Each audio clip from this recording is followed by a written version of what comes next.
সামনেই তো পুজো, তাই বাড়িতে কম খাটনিতেই কিছু চটপটা খাবার দাবার বেশি করেই তৈরি করে রাখছি। বাড়িতে প্রচুর মানুষ আসা যাওয়া করছে, বন্ধু বান্ধব আত্মীয় স্বজন ওই আর কি। আজকে বানিয়েছিলাম মাটন চর্বি দিয়ে ঘুগনি, দুর্দান্ত হয়েছিল খেতে। আর শেষে একটা ছোট্ট দেওরের আবদারে বানিয়েছিলাম মাটন ঘুগনির চাট ডিম সেদ্ধ দিয়ে। সব রেসিপি থাকবে আজকের আমার এই ভিডিওতে।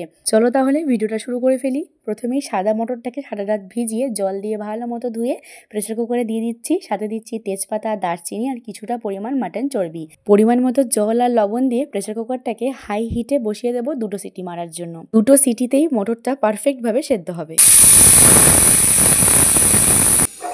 প্রেসার কুকারের প্রেসারটা রিলিজ করে তোমাদেরকে দেখিয়ে দিচ্ছি যে মটরটা কত সুন্দরভাবে সেদ্ধ হয়ে গেছে।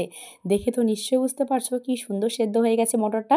এবার এটাকে ঢাকা চাপা দিয়ে রেখে দিচ্ছি আর কড়াইয়ে দিচ্ছি সামান্য পরিমাণ তেল। যেহেতু মটন চর্বি আছে তার জন্য কিন্তু তেলটা কম দিলেও হবে। এরপরে একটা গোটা পেঁয়াজ কুচিয়ে দিয়ে দিয়েছিলাম, পেঁয়াজটাকে একদম লাল লাল করে ভেজে নিয়েছি। এবার এর মধ্যে দিয়ে দিচ্ছি আদা রসুন কাঁচা লঙ্কার পেস্ট। আর গুঁড়ো মশলার মধ্যে দিচ্ছি 1 চামচ জিরের গুঁড়ো, 1 চামচ হলুদ গুঁড়ো, কাশ্মীরি লঙ্কার গুঁড়ো আর একটু ধনের গুঁড়ো। সব কিছু দিয়ে মশলাটাকে খুব ভালো মতো কষিয়ে নেব। মশলার থেকে যখন তেল ছেড়ে আসবে তখন অল্প অল্প করে জল দিয়ে আরও ভালো মতো কষিয়ে নেব। এই কষানোর উপরেও কিন্তু ঘুগনির অনেকটাই টেস্ট ডিপেন্ড করে। আর আমি এখানে অল্প পরিমাণ মাটন চর্বি ইউজ করেছি কারণ আমার মটরের পরিমাণটা কম। তোমরা চাইলে মাটন চর্বি আর মটর দুটোর পরিমাণই কম বা বেশি করে নিতে পারো। দেখে তো নিশ্চয়ই বুঝতে পারছো মশলার থেকে কত সুন্দর তেলটা ছেড়ে গেছে। এই পর্যায়ে আমি দিয়ে দিচ্ছি সেদ্ধ করে রাখা মটর আর মাটন চর্বিটা। সব একসাথে ভালো মতো কষিয়ে নিয়ে পরিমাণ মতো জল দিয়ে ফুটতে দেব। 5 থেকে 7 মিনিট হাই হিটে ফুটিয়ে নেওয়ার পরেই দেখতে পারবে ঘুগনিটার মধ্যে এরকম আটার ভাব চলে এসেছে। ঘুগনিটা আমি এই পর্যায়ে নামিয়ে রাখছি। আমার ঘুগনি কিন্তু হয়ে গেছে। এবার চলো আটার লুচিটা বানিয়ে ফেলাই।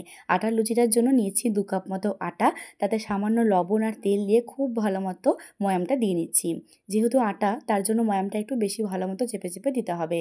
যখন এরকম মুঠো করলে ঝুরঝুরো করে পড়ে যাবে চাপ দিলেই, তখন অল্প অল্প করে জল দিয়ে একটা ডো তৈরি করে নিতে হবে। দেখে তো নিশ্চয়ই বুঝতে পারছো ডোটা কতটা নরম আছে। এবার লেচি কেটে লুচিগুলোকে বেলে নেব। ময়দা লুচিও কিন্তু দুর্দান্ত হয় খেতে, তবে একটু হেলদি কথা ভাবেই কিন্তু আমি এই আটার লুচিটা তৈরি করলাম। তবে এই আটার লুচিগুলোও কিন্তু দুর্দান্ত ফোলে, একদম বলের মতো। কেউ খেয়ে কিন্তু বুঝতেই পারবে না যে এটা আটার লুচি না ময়দার লুচি। তবে একটু কড়া করে ভাজতে হয়। তেলটাকে খুব ভালো মতো গরম করে নিয়ে একটা লুচি ছেড়ে দিয়ে ওপর থেকে একটু চাপ দিলেই দেখতে পারবে এরকম ঠিক বলের মতো ফুলে উঠেছে। তারপর এপিট ওপিট লাল করে ভেজে নিলেই আটার লুচি কিন্তু আমাদের একদম রেডি। এবার আমি সার্ভ করে দিচ্ছি। মাটন ঘুগনিটা প্রথমে সার্ভ করে দিলাম, তারপরে ওপরে কিছুটা চর্বি দিয়ে দিচ্ছি আর ওপর থেকে একটু কাঁচা পেঁয়াজ আর কাঁচা লঙ্কাও আমি ছড়িয়ে দেবো।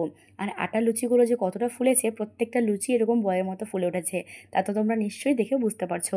অবশ্যই একবার এই প্রসেসে বানিও আর আমাকে জানিও কেমন লাগলো। রেসিপিটা যদি ভালো লেগে থাকে অনেক বেশি বেশি করে লাইক আর শেয়ার করে সাবস্ক্রাইব করে পাশে থেকো। লুচিগুলো আমি তোমাদেরকে ছিঁড়ে দেখিয়ে দিচ্ছি।